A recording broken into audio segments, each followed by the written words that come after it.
Isaac at Solibri here, account manager. Been here for a couple of years, nearly 3 years now. Accompanied by Ken. I don't know if you want to say hello, Ken. Hello, Ken. Hi, everybody. Thank you. I'll be back in 10 or 15 minutes. Yeah, sounds about right. Going for a coffee. Just carry on. No worries. So as some of you may already know, this is our second session. The first session was an introduction to the series. Today's session really is getting started on one of the subjects. So I am going to explain just a little bit again about what this workshop series is all about, which I'll start in just a moment's time. But so don't worry too much if you feel like you've missed out on anything. The first webinar was a workflow demonstration. Everybody that's registered will receive a link to the playlist on YouTube, so you can always go back and watch that. And that link will be sent out to you within the next 24 hours. So you'll have both access to this webinar and the previous one as well. But I think we'll get started now, just so we can get through some of the basic stuff. I'm just going to move this window off screen. Excellent. So today's session is information takeoffs. As I said, I'm accompanied by my colleague Ken.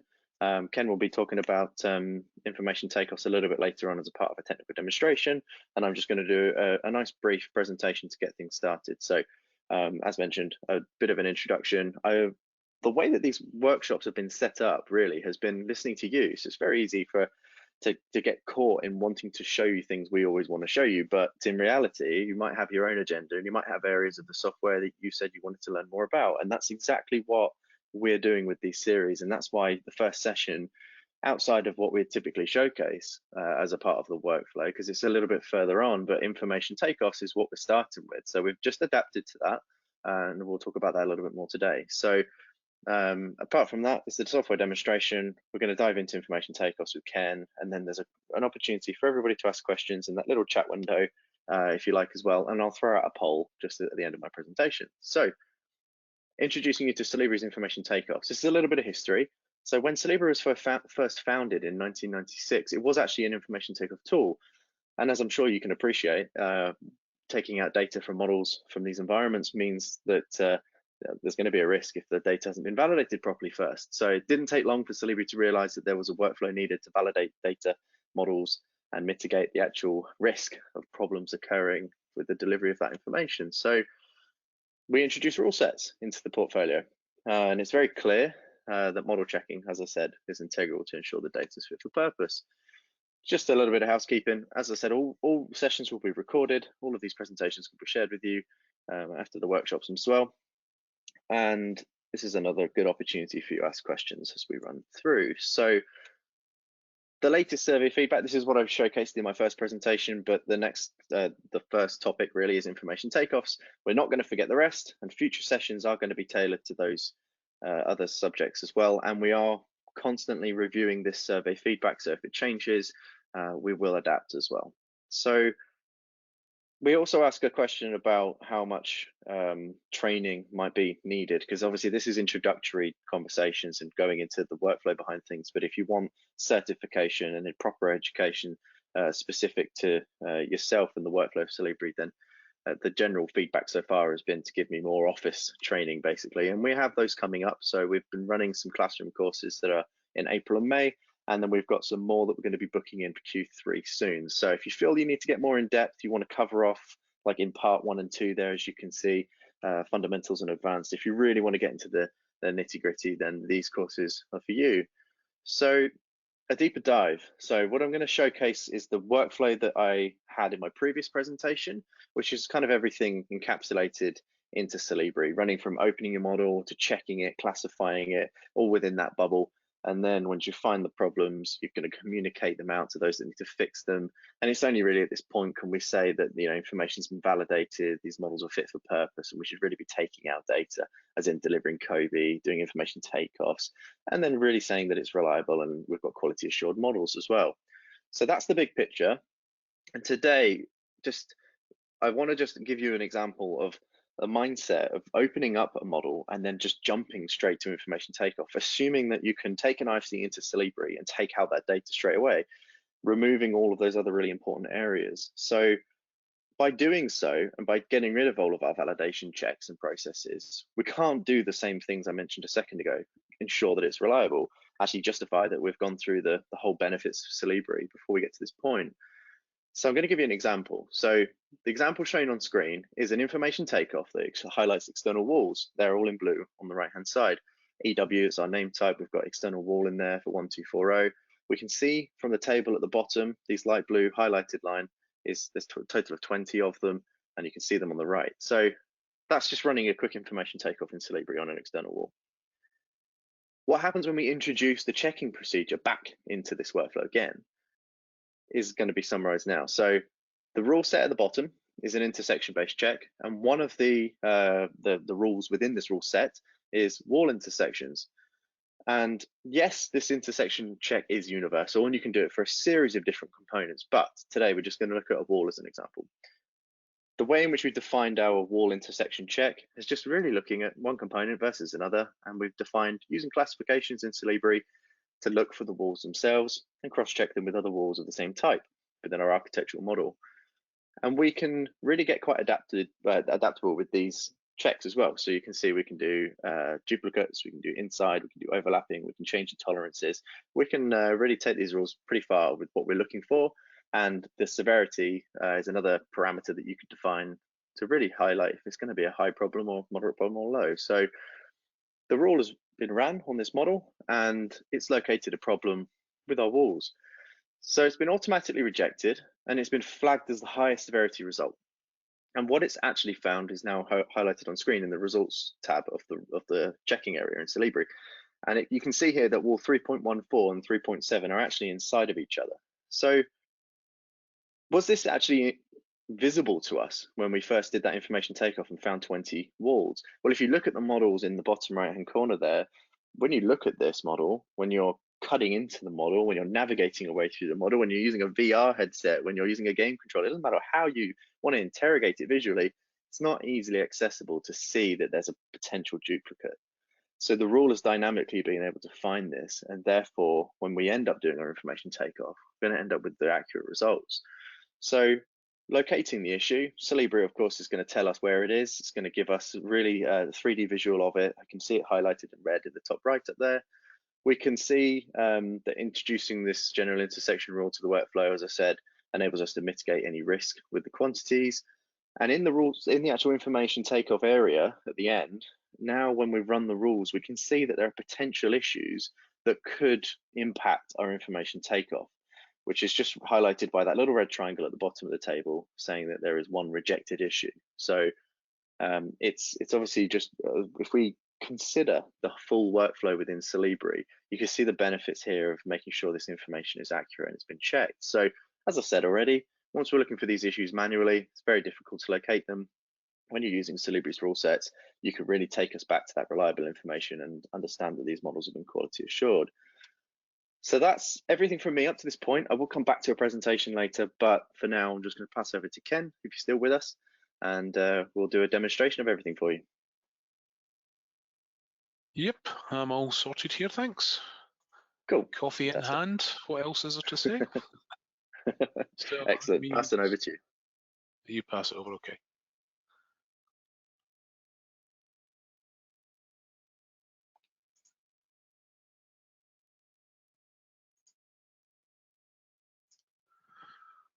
There we go.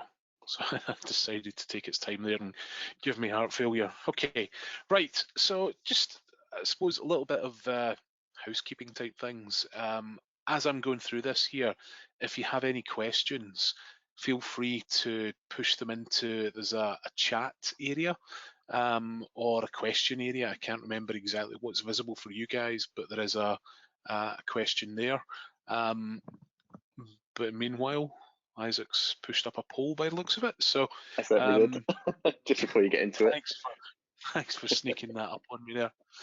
You're welcome. If everyone could answer that, that'd be fantastic. We haven't seen it yet. I could just finish now and that'd be the end of it.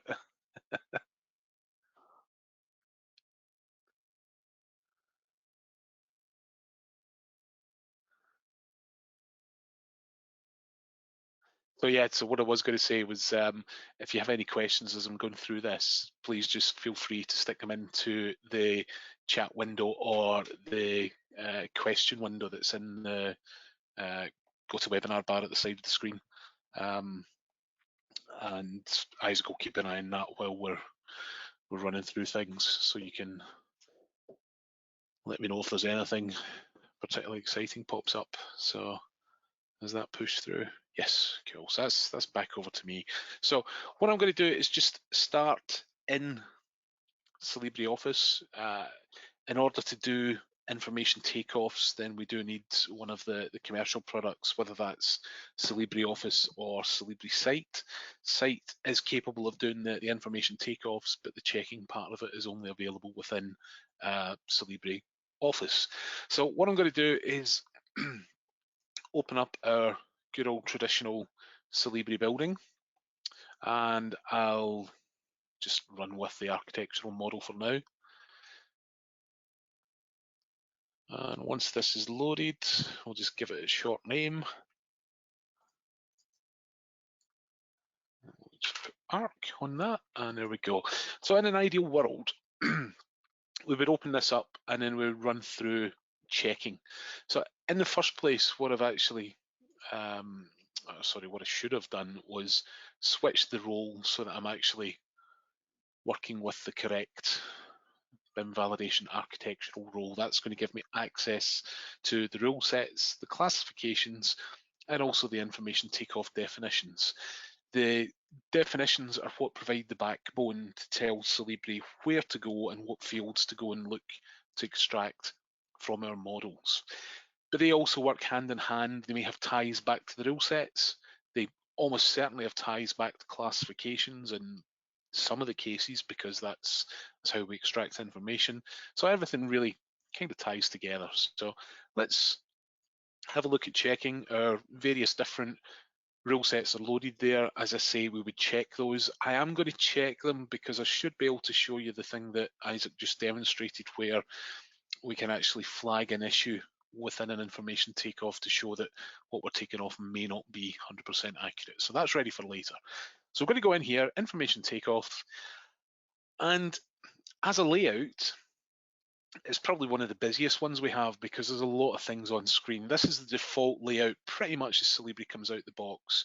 I've gone for a white background. I do a lot of screenshots, and it's just easier with a white background when you're pasting things into emails or documents. It just looks better that way. So that's why I've gone that way.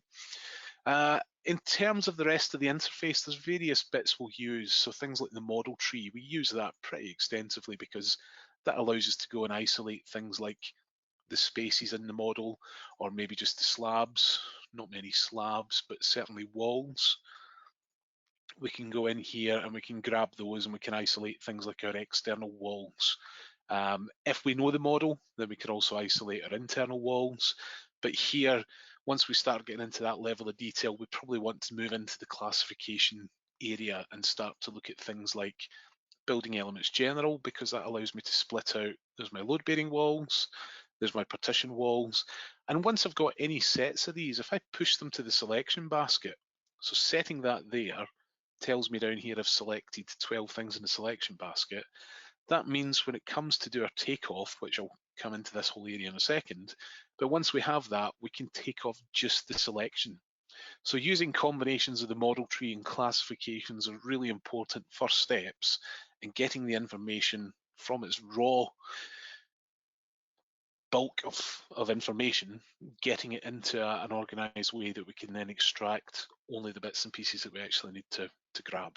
Another bit that really is vital to information takeoff, particularly when we start to look at creating our own ones, that's using this info area so that we can see what fields are possible to extract. So let's just focus over here, first of all, on the information takeoff view itself. So every information takeoff can have a whole variety of different columns in here. We just see the headers at the moment. I haven't calculated anything. But we have a number of buttons. So we have a bunch of buttons over here to set to the selection basket. We have probably the most crucial one, which is the report mechanism that allows us to push the data that we extract from Solibri out to Excel. couple of different formats for that. We'll come on to that later. And then there's a whole bunch of different tools to manage new, open, save as, close, and then also settings of whatever information takeoff definition is active right now. So we'll gradually look at some of those. But these two buttons then are the ones that drive what we see in the table and also what we see on screen. So the first one, which is the second one, but the first one I'll look at is called spaces. And spaces, that's the name of the definition. So this ITO, for short, is all about extracting information related to spaces. There's another one behind there called building element quantities. And if I switch, you'll see the column switch. So right now, there's nothing in here because we haven't calculated anything yet. So let's just do a bit of housekeeping again, just tidy up there. We'll set that view back to where it normally sits, and then we'll do a takeoff. So in terms of takeoff, we have a button that says takeoff all, and underneath it we have one that says takeoff selected, and underneath that one we have one that says takeoff all ITOs. So the last one, I'm not actually going to run that one here, but you would run that if you wanted to save the file and send it to somebody with anywhere, and anywhere the ITOs can be viewed, but none of these buttons are visible, so they can't be manipulated, but the raw data can be seen. But you have to take off all of them before they go, otherwise you just get blank tables and you can't do the calculation in anywhere. However, here, sorry, there's one other scenario. We would take off all of these because we actually have the option to report everything now to one big Excel. I've forgotten the name of it. What would you call an Excel? A workbook sheet, not a sheet. Lots of sheets in a book. We can push them out to different tabs within an Excel document. That's a new feature that only came out a couple of weeks ago in the last build that was released. So this is 9.12.5, and what we're going to do, just to start with, we're going to take off all. So once we actually start that, we then get potentially this type of dialogue, and it's telling me a couple of things. So first of all, I've got to verify the classification called building elements general. So this particular information takeoff definition uses this in the background to provide the building element types. So it needs to be verified, and that sounds scary, but all it means is you click here, you read the description, you open it up, and all we're doing really is checking that we have classified components, because if there's nothing in here, the table is going to be pretty boring. We also want to check that we don't have anything unclassified, because they're not going to be picked up, they're not going to be calculated. So that is okay. And now when I do my takeoff again, that part of the list is gone. If I show completed, you'll see there's a score through there because, well, actually, I'll come back to that one, but the classification task has disappeared. There's also some rule set tasks, which I don't have time to go through those. So fortunately, we have a button called Takeoff anyway. So I'm just going to click that, and off we go. And this is our table. This is our ITOs. So I suppose it's kind of difficult to ask the question, but I'm guessing that from some of the names I recognise, most of you have used Solibri previously. So I'm going to kind of skip over some of the very basics of this so we can go on to actually building our own information takeoffs. But in essence, the tables are listed from left to right, and the columns are organised from left to right, either alphabetically or on the right click. We can switch that to reverse alphabetically. We can reorder the columns. So if we want to have the length before we have the area, we can do that. We can swap them back. If we want, we can actually go and rename these. Net area, and we can put brackets meters squared on the end of that. But because I've done something to rename or to change the structure, we need to do the takeoff again. So once that's done, there's a whole variety of different things we can then go and start to play with. But one of the things that's quite useful is this is using the classification called building element type to give me columns, external doors, external walls, floor slabs, interior doors, etc., etc. That's because I'm familiar with this model that I know and understand that's what's going on there. But what you could do is double click, and that'll take you to the settings and shows we're using a classification called building elements general, which happens to already be open up here. So the reason for going through that is that this has a bunch of colors. So if I was to select any one of these here, the colors will then revert to the building elements general classification colors, whereas the colors, every time we start a new ITO, the colors will be the default colors that Solibri happens to use. So one of the things we can do is double click on color. We can correct the spelling. And what we can also do, sorry, bring the mouse back. What we can also do is change this so the color is set from the column called building element type. And to cut a long story short, what that does now is reset the colors so the colors within the ITO match the colors within the classification. Because generally when you're working with one of these, you're working with both of them, and it makes sense for these colors to then tie together and match. So if I select the columns here, they're all the same salmon pink color. If we select the external doors, they're all the transparent glass color. And we can work our way through, you'll see that these then tie in completely with what is elsewhere in the model. If we select any field here, or use the arrow key, we can move up and down, and we can see the different items that are in here. When we have something like here, for example, where we have external doors that have no length, we have to question why we don't have a length. So one of the options we've got is the ability to say show equal, and that selects everything that's equal. And I might want to take that further. So what I could do is set this to the selection basket, which puts everything on screen into the selection basket. That then means I can take off only the selected, and that then gives me a table of all the components that are missing a length field.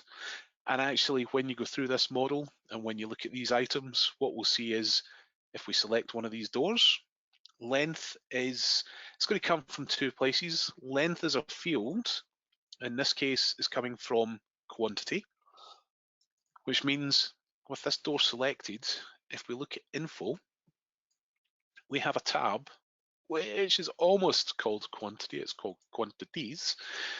But under quantities, if we look in here, you'll see there is no length because doors don't have lengths, they have heights and they have widths. Likewise, if we grab a floor slab, select one of these items, length, we know where it's coming from, it's looking for quantity and it's looking for length. That doesn't exist because slabs, they don't have a length, they have a perimeter. They still have areas and volumes and all the other bits and pieces, which is why these other fields are filled out, but we don't have a length. So when we go through this, it's actually perfectly reasonable that what we have is what we expect to see in here. So if I just go back, take off all again, take off anyway, we can see that off it goes and it does this.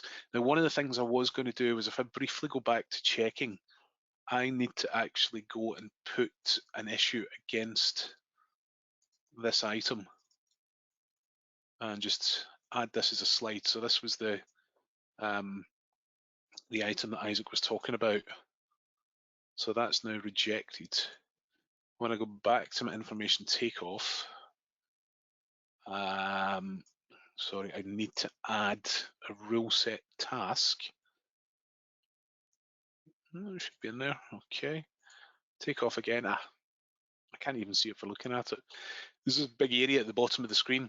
What this is now warning me is that there are issues outstanding in this rule set intersections between architectural components.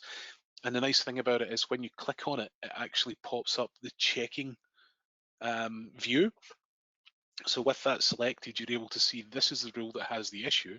And this rule actually has a little table behind it that tells me we have a report which gives me an intersection volume of 1.61 cubic meters related to EW1240.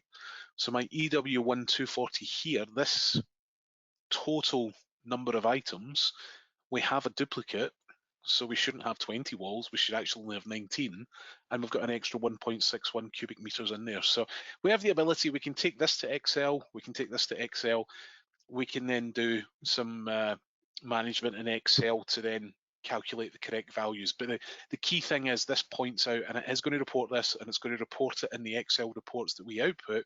It's going to show that we have these issues here.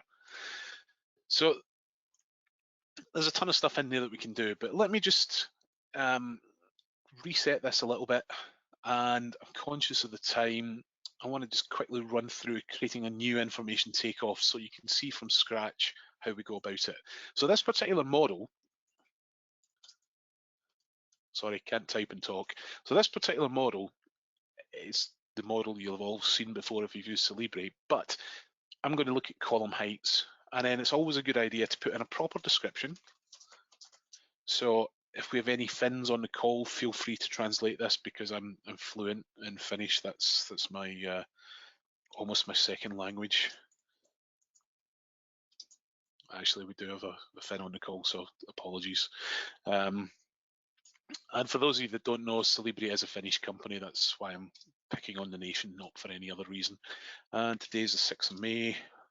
There's always a good idea when we do these to put in some sort of details, whether it's name, email, company, something, because these things have a habit of coming back around in the future and somebody else picks them up and they need to understand what it does. So the description should be a proper description that outlines this is what this information takeoff is designed to do. Once we have that, we can then talk about whether we group things or we have one component per row. We'll come back to that. We then come in here and talk about filters. So in this case, I'm interested in columns. So there is no point in pushing everything into the ITO and then filtering out the stuff we don't want. We want only columns, so we put only columns into it. But more importantly, we only put architectural columns into it because we might have other items from other models that we don't want to include. So I've just set this to include all the columns from the discipline, which is one of architectural. We can then add tasks into this. So we can add a task and it will automatically, as soon as you add a value in here, it'll say you have to have an architectural model open for this ITO to work. Makes sense. We could then add generic tasks and it might just be a set of instructions where you can go in here and you can add some instructions to follow, and again a whole load of stuff in there. I need a few lines so that it actually is scrollable later. And we can also add rule set tasks. So a rule set task would be, well, if we're going to calculate anything to do with these columns, let's run the bin validation architectural first. So we just open that. Okay, that one. And those are now tagged on to this ITO. Every ITO starts with these same 4 columns: components, type, count, and color. And we can take them off and you'll see straight away I've got another task. I've got instructions, which basically means I pop it up, read the instructions. When I'm happy I've done them, I mark them as complete, and that's them done. If I take off again, it's now telling me I have to go through this bin validation architectural. I'm actually going to cancel. I'm going to take this one back out for now because otherwise it's just going to keep coming back. So now it will just calculate and it speeds things up a little bit because we're tight for time. So I've done my ITO. I've got my 4 columns. I don't have anything to do with heights, but we'll come back to that. And that's me. So I can now start to turn this into what I want it to be. So a good place to start would be to go and add, right click, a new column. And we're interested in heights. So we can take heights from quantity. And we just go and scroll down and look for height. And then we go, okay. And you would think that was it. But it's not quite as straightforward as that because we have no heights. Columns don't have heights. It's one of the nice little quirks, not quirks, but it's just one of those things about IFC where the actual field names and the properties where we get information, it's not necessarily what you think it is. So if I select a column, we know that we can get this information from quantities. So if we go to quantities, we can see that we have length. So columns have lengths rather than heights. So what I need to do is go and change this to length. Okay, that, take off, and now I've got my lengths. There's a little bit more to it because they're now all been added up. So I've got total numbers, but we can start to play around with this. The other thing I wanted to show was that we have base quantities, and base quantities will also have length. 3.7 meters. So what would be quite useful is to add another column. This time we're going to use a property set, which is called base quantities. And base quantities, that information is actually coming straight from the authoring tool. So this is the value output from, in this case, ArchiCAD. The quantities tab and the quantities information is the stuff that's calculated from the IFC by Solibri. So when we take off, these should be the same values. And it's actually quite a useful check is to run both of them and make sure they add up to the same thing, because they should be the same thing. If they're not, we'll get more serious questions to ask. But we can see I've run the two of them, so that's quite useful. There's also further settings in here that we can start to play around with. So the quantity right now is a length. We can sort it A to Z. We've got the option of, do we sum this? Do we want the maximum size, the minimum size, or the average size? We could put grouping on, which right now shouldn't make any difference. Oh no, it does, because there are differences within the C1s and 2s. So what this will do now is the length. This is the total length for the number of these particular items. So we have 5 3.5 meters, we've got 2 9.8 meters, we've got 9 2.6s. So it starts to break them down. We can also go and add other fields. So if we select again one of these columns, that one there will do. We can go and look at identification. We can see type name's quite a useful one, so we might want to bring that in. We can also see the profile type, so we can grab those. So for these, we can go and just add some new columns. So identification, type, let's have type name. While I'm here, let's add another one, which is now, what did I say? Profile type. So identification, profile type is there. And I might want to start tidying up and renaming and reorganizing. So maybe what I'll do is add a column at the very beginning and say, let's base this on a location. Let's base it on floor, so we can organize the ground floor columns, the first floor columns, the second floor columns. We have length, but that's actually the total length. So this base quantities length is actually renamable as length. And then this one here will be total length. And what I can do is swap the order of those. So I'm doing lots of these changes so that when I do a takeoff, I've then got some more valuable information in here. I've got component is listed as column. I think we know that these are columns, so let's just remove that one because we don't need it anymore. But now what I have is this table organized from left to right, where we've got the stories broken down. So we then have ground floor through to second floor. We can reverse the order so that it counts from second down to ground, whatever way you prefer that. But once we've got that, we can then move on and look at the types. We can look at the type names. We can see all the circular profiles, the rectangulars, there is only the one. We've then got the lengths, and then we've got the total lengths, but I think I've done them in reverse order. Oh no, they are actually total lengths. Never mind. One of them's grouped somewhere. There we go. If we take the grouping off and recalculate, then we just get the totals for both of those there. But what we can also do is go back to the individual settings and say, let's just make this one component per row. So redo that, take off again, and now we've got a whole pile of other information. I'm conscious of the time. I've got another 2 minutes just to finish off showing a report part of this, but there's a lot more we can go into where we can start to talk about relationships and show where these items are in relation to their nearest spaces within the building and how those are grouped and components related to spaces and all these sorts of bits and pieces. But once we've put together a table like this, the next stage, really, or the final stage, is we report this information out to some other location using Excel. So we have a plain report, which is unformatted. I'm going to go with the template report, but because I've completely made this up right now, there is no template to work with. So ideally, in a commercial situation, there would be a person or people responsible for creating these templates. I'm making it all up as I go along here. So I'm going to create a template in the right place. We'll call it column height. Surprise, surprise, I've been here before. So we'll just overwrite that one. And then what we can do is this will launch Excel. This is going to allow me to edit the template itself. But we can then start to do things like bang in some values in here. So we could say that this is 0.10. So we could say cost per millimeter, actually, because the units are in millimeters. So there we go. We can do stuff like that.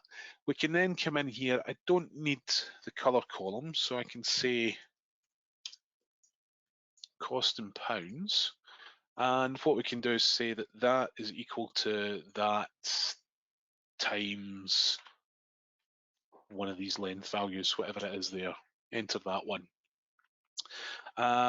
We can then also go in and we can do things like we can change the font. So our company corporate font is not actually on this machine, so we'll just go for that one there. We'll make it a load bigger. We usually have a yellow and a blue color scheme, not those yellows and blues, but they'll do the job. We can go and change the picture that's on the back of these things. So if we go out there, rather than show Solibri, we can go to, let's hope it's this folder here.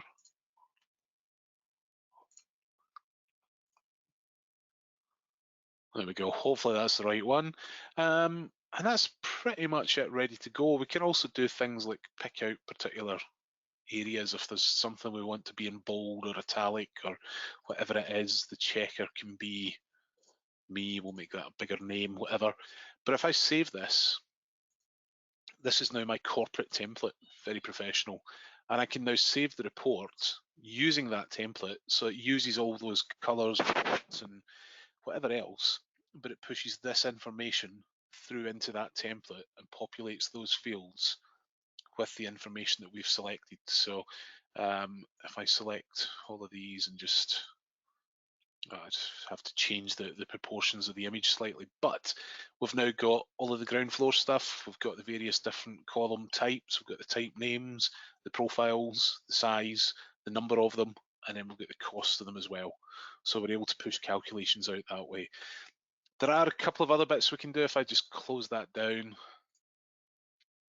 a couple of other bits we can do in terms of columns that we can actually bring in.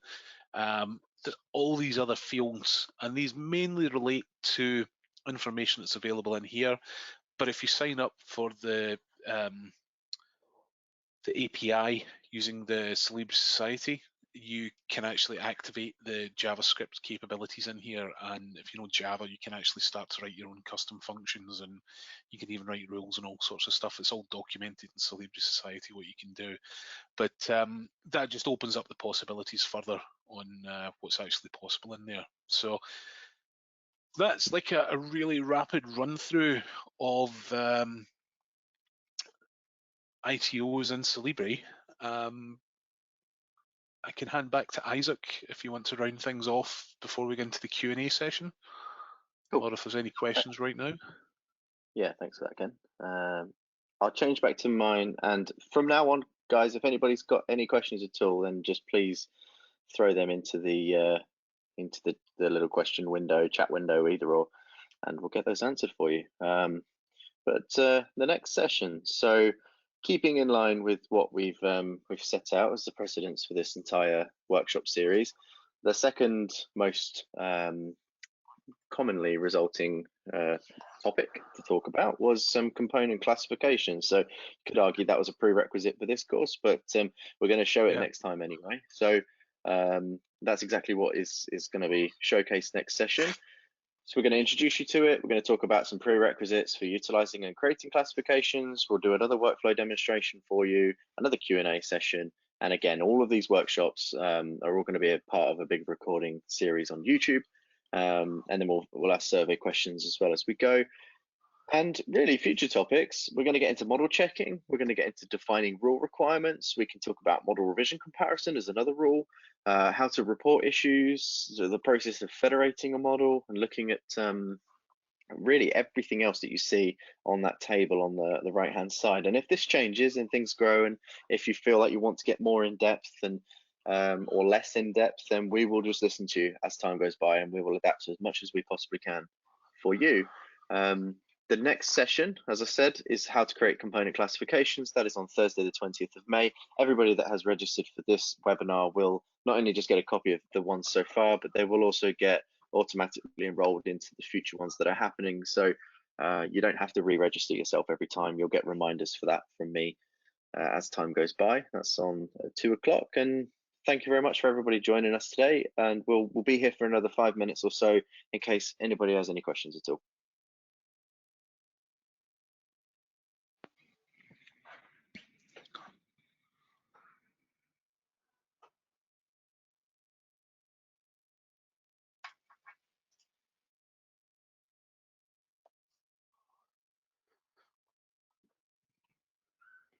So any questions from anybody? Just give it a few more minutes. Mm-hmm.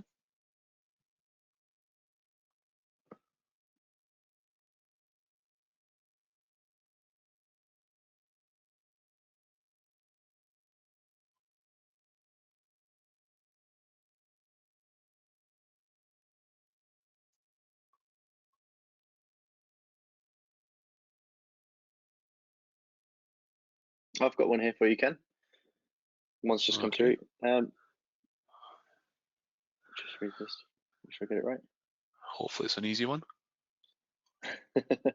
Can I edit the data in the information window in Solibri? In what sense? Oh, sorry. Okay, so edit the actual values within there? No, that information comes directly from the IFC file, and it's then translated into Solibri and then extracted by Solibri, but it's not possible to edit that at all. It would have to be changed back in the authoring tool. So, for example, the thing we showed where there was the duplicate wall, that needs to be removed at source in the authoring tool. There's a couple of ways we can get around it, but that still has to be fixed in the authoring tool in order for the quantities to be correct. Cool, thank you. Hopefully that's answered your question there. Okay. Another item that obviously we haven't mentioned much about today, but delivering Kobe from Solibri obviously is also utilizing a lot of what you saw today with information takeoffs, the use of classifications as well. So just to kind of sub note, I suppose, just to mention that yeah, Kobe deliverables are also using that. Yeah, I didn't go in there, but the whole Kobe extension is based off the driven by information extracted from information takeoffs. So it's a big part of it. Understanding ITO certainly helps with the understanding of the Kobe extension and how that works. But there wasn't time to get into that today. No worries. Well, thanks everyone for joining us, and I think we'll wrap up now. So if anybody's got any other further questions, you can always get in touch with us directly, and we're happy to help. But otherwise, we'll hopefully see you all again in a couple of weeks' time. Okay. Fantastic. Thanks, Ken, and thanks all. Cool. I'll speak to you soon. Cheers. Cheers. Bye.